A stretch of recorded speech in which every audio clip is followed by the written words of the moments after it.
¿Cómo le va? ¿Qué dice? Muy buenas noches, bienvenidos. Esto es Recalculando aquí por la pantalla de C5N.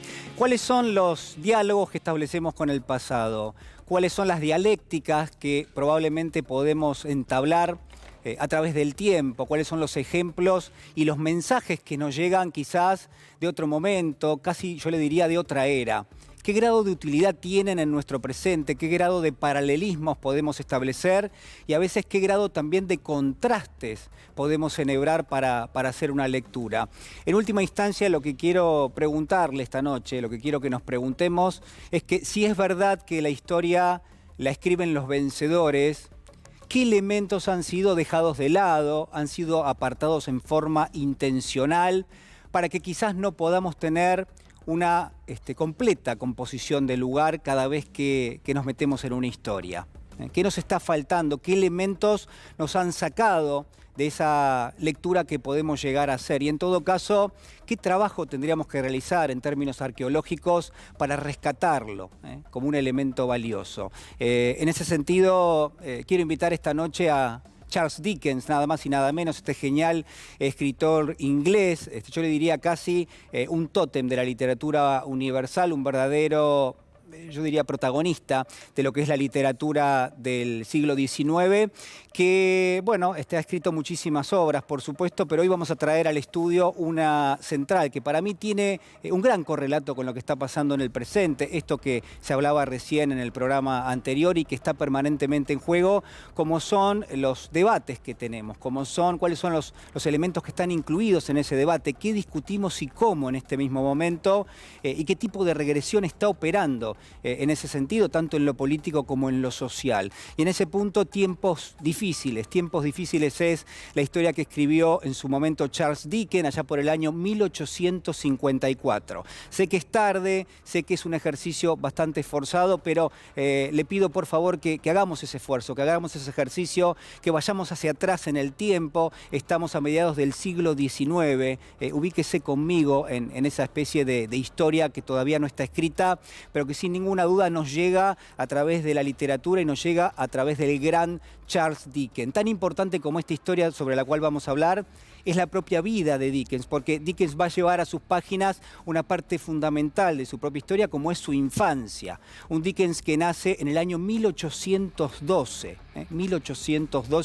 y que lleva a cabo lo que es su infancia en el condado de Kent, ¿no? Al sur y al este de la isla de Inglaterra, allí donde el mar baña las orillas y donde la vida era relativamente apacible, pero claro, el pequeño Charles está atravesado por un problema fundamental. Su familia es realmente pobre, vive en una situación realmente marginal y además su padre ha sido encarcelado por una defraudación financiera. Queda solo, queda con su madre y tiene que marchar a Londres muy pronto, cuando tiene 10 años. Y allí ganarse la vida, no había sido escolarizado justamente por su situación realmente marginal, y en ese contexto consigue trabajo. 10 años consigue trabajo en una fábrica de betún, de esa pomada que se utilizaba para lustrar los zapatos, y allí toma contacto con una realidad que es realmente desastrosa, como es no solamente la explotación infantil, sino además las paupérrimas condiciones en las cuales se trabajaba en aquel momento, en plena revolución industrial.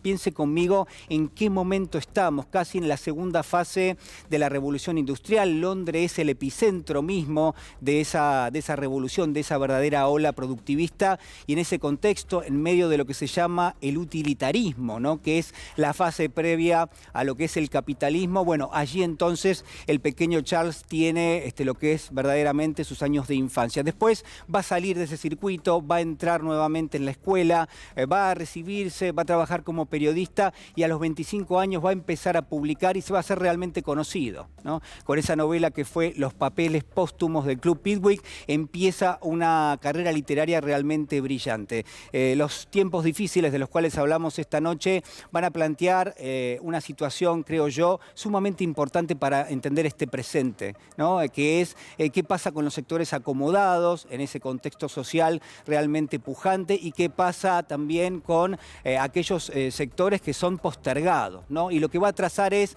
una verdadera brecha social entre unos y otros. Va a plantear esta historia, la va a poner en un pueblo ficticio que se llama Coketown, y allí entonces lo que vamos a tener es casi una réplica de Londres, ¿no? Es un pueblo ficticio que representa a la misma Londres, donde hay una urbe industrial, pero donde también hay un verdadero desastre en términos, yo le diría, de las condiciones en las cuales trabaja todo el mundo. Los chicos y los grandes, ¿no? Los pequeños y los adultos, todos son explotados, no hay condiciones de salubridad para que se lleve adelante ese trabajo, y esto es lo que se denuncia en la historia. Hay muchísimos personajes en la novela de Dickens. Borges solía decir que se perdía entre tanta gente, ¿no? Haciendo alusión a las novelas que habían sido escritas en el siglo XIX. Estoy pensando en Tolstoy, estoy pensando en Balzac, también obviamente hablamos de Dickens, pero a pesar de eso, mire, hay dos personajes que a mí me parecen importantes marcarlos de esta historia.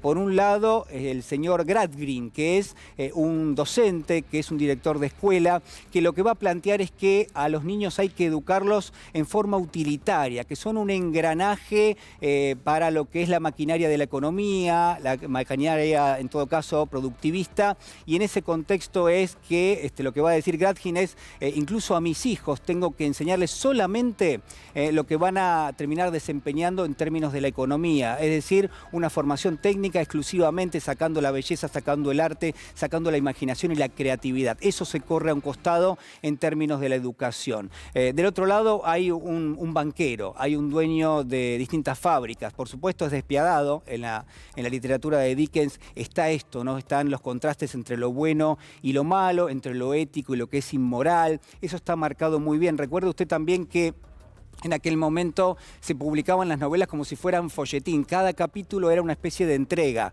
Y claro está, hacia el final de cada uno de los capítulos surgen nuevos interrogantes que para aquel lector que se abría un poco a la historia, representaba la posibilidad de esperar unos días, comprar nuevamente ese folletín y seguir atravesando esto que, como yo le digo, está realmente pleno de protagonistas y que donde realmente hay un solapamiento entre lo que son protagonistas ligados a los sectores acomodados y aquellos que la pasan realmente mal, que tienen que ver con el proletariado, que tienen que ver con los trabajadores. Dickens hace una verdadera denuncia sin escribir una novela de denuncia, ¿no?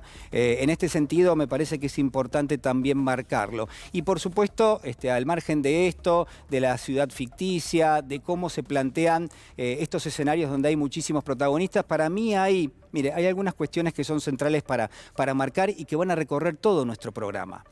Si yo le dijera que hay elementos que son al mismo tiempo muy vigentes, que son contemporáneos, hay uno que tiene que ver con la desigualdad, ¿no? Dickens escribe qué es la desigualdad en aquel momento y uno podría aplicarlo, creo yo, tranquilamente al presente. La desigualdad es ese contexto de insalubridad, es al mismo tiempo las condiciones a contramano directamente para la subsistencia, para ganarse la vida, pero también hay una denuncia en términos de lo que es el utilitarismo como sistema económico y también como sistema social, ¿no? Lo regresivo que era en aquel momento ser parte de la maquinaria de la economía, ser parte de la maquinaria que en términos generales no promocionaba socialmente, pero Dickens va a plantear algo más. Va a plantear algo más que para mí es importantísimo. No solamente algo que tiene que ver y que representa en algún punto a un pequeño o a un gran sector de lo que podría ser la sociedad argentina, que es que aquel que promocionaba socialmente, aquel que lo lograba, tenía como inquietud siempre separarse del resto de los sectores de ingresos bajos, rápidamente. Y lo hacía de cualquier manera y todo valía, hasta incluso la inmoralidad.